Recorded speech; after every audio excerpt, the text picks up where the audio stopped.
Anybody like to hear a reading of some kind? I was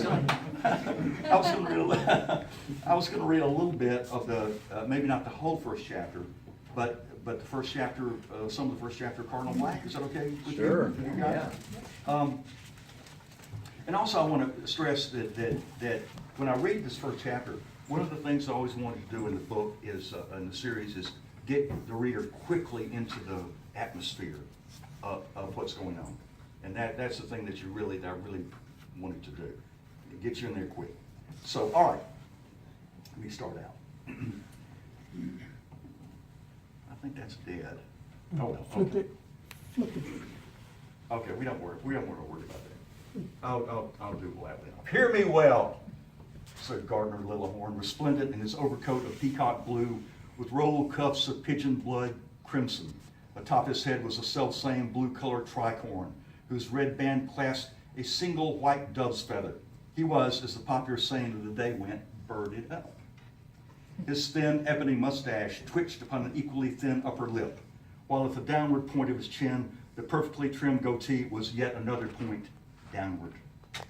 Well, he repeated, his small black eyes aflame in the low light of a December's late afternoon. I am the honorable assistant to the High Constable. As such, I have the power to slam the law down upon you like a 2-ton cannon upon a penny's weight mouse if you fail to comply with what I have demanded. I have neither the time nor the patience to dally with you an instant longer.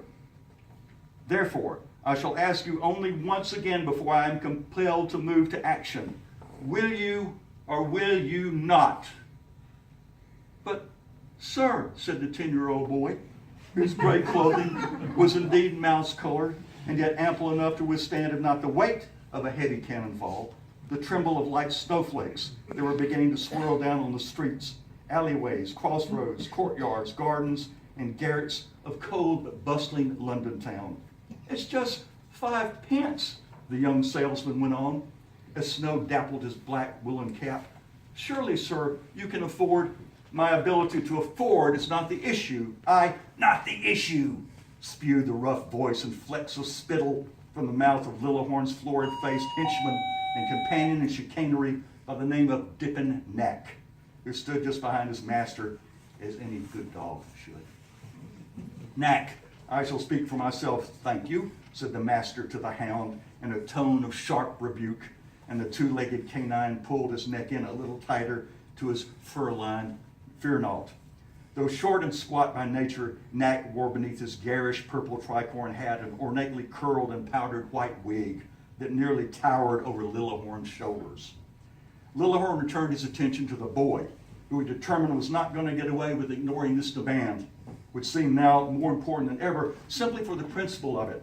Lillehorn lifted his ebony cane with its hand grip of a silver lion's head and placed the tip against the boy's right shoulder, beneath which was the leather pouch that held the solitary object of his desire. Give me that last copy of Lord Puffrey's pen, Lillehorn said. I command it. Command it, barked Dippin' Knack, who didn't realize he had purchased a coat advertised as being trimmed with beaver, when in fact it was brown-dyed street cur. The cherub cheeks of his bully boy's face seemed to pulse with excited blood, stirred by the prospect of a street fight with a diminutive paperboy. Knack's outburst, however rough it sounded, brought forth only a slow blink from the lad and a resigned sigh from the assistant to London's High Constable. I have determined, said Lillehorn in a calmer tone to the subject of his obsession, that I have paid for my last copy of the pen. That is to say, as befits my position of authority and responsibility, I expect some items in this city to be given to me freely and with good cheer.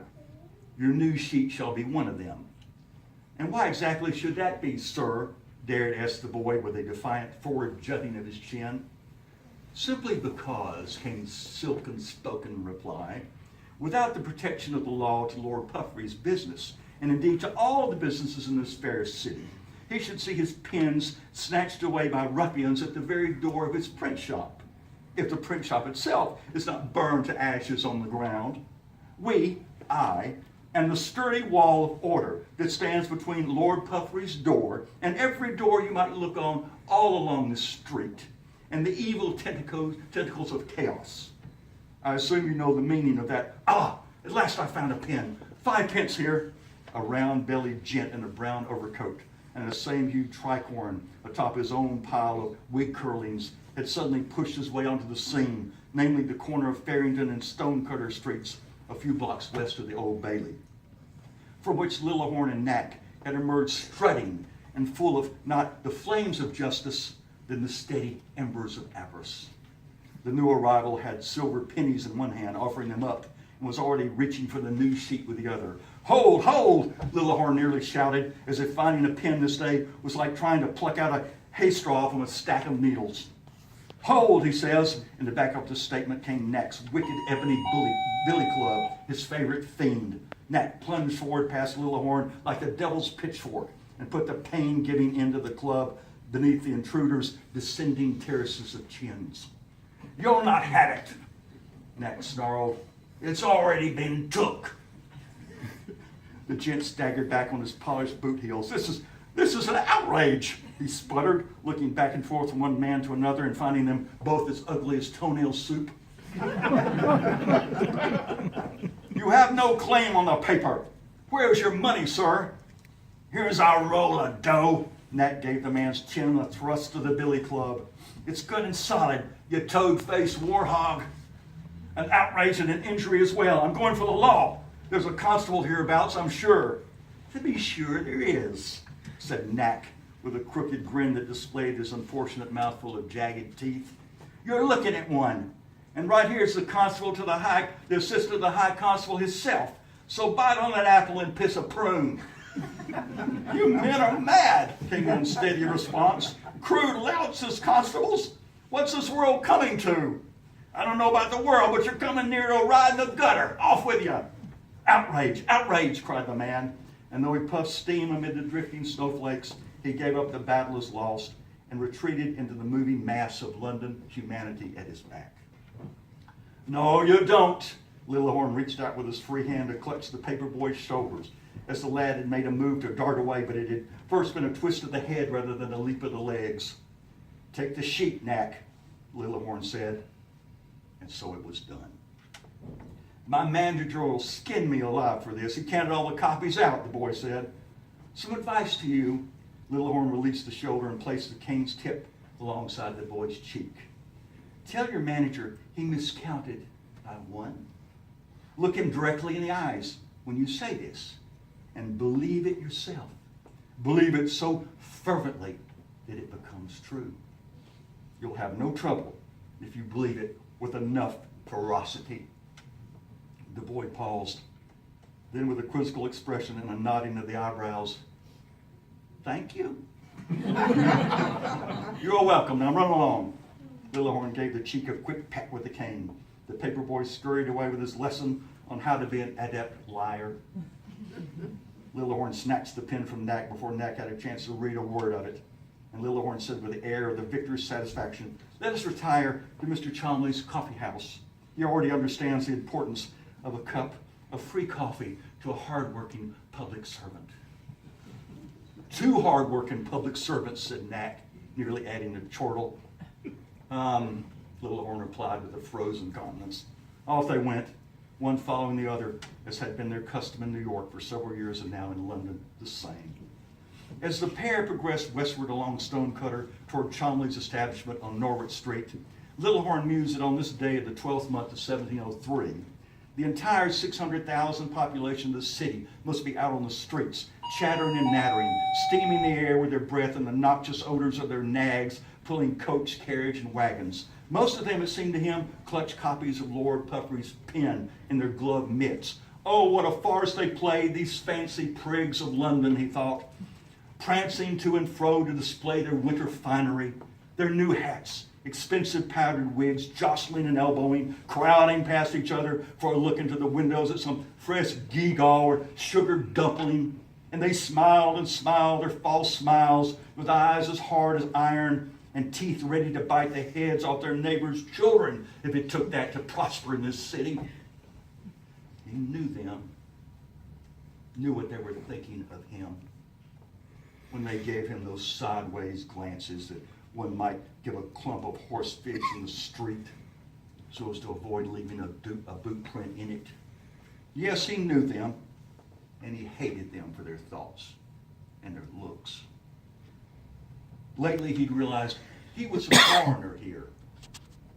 He was no longer a true citizen of England, for he had the roughness of New York about him. He carried it wrapped around himself like a cloak of brine-soaked ropes.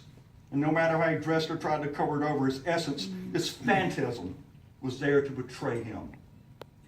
That last dinner party he had been told of attending turned into a nightmare of his ill-taken witticisms and botched choices of what fork to use for which dish of clotted grease.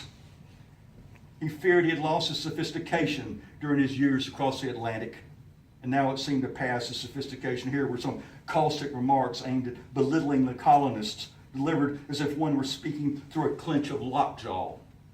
If it were up to him, he would book passage on the next ship leaving for the colonies. But he had this prominent position. His wife, the princess, had clutched upon this place like a mollusk on a sea-slimed rock. For oppressive, at least to him, mother and father had paid for their very fine living quarters, had bought their home furnishings and purchased their two matched chestnut horses and a carriage. Therefore, meet Gardner Lillehorn, assistant to the High Constable of London. Oh, so happy denizen of this great metropolis, and ex-resident of the rustic town of New York, likely never to return there. But the truth was, he felt he'd really been someone of importance there with a job to do, and had earned the respect of all. Well, almost all. Here the title was grand, but he was naught but a boot scrape to the men above him. And above him were so many. Damn, what a mob, he said to no one in particular, as he and Knack advanced against a stiffening and more frigid wind. The snowflakes were beginning to fly into their faces. In the sky, the low gray clouds were interlaced with the black streamers of coal smoke rising from the industrial chimneys that stood tall over even the best parts of the city, as if reminding the population that one tumble and spate of bad luck could turn the finest of fashionables into a grime-streaked furnace, stoker chained to the never-ending job of feeding power into London's massive mall. Within a few minutes, the blue-lettered sign of Cholmondeley's Coffee Parlor came into view, and with great relief to remove himself from the swift currents of humanity, Lillehorn entered the place with Knack at his heels. A coal-burning stove and a brick fireplace provided heat, and hanging lanterns cut the gloom.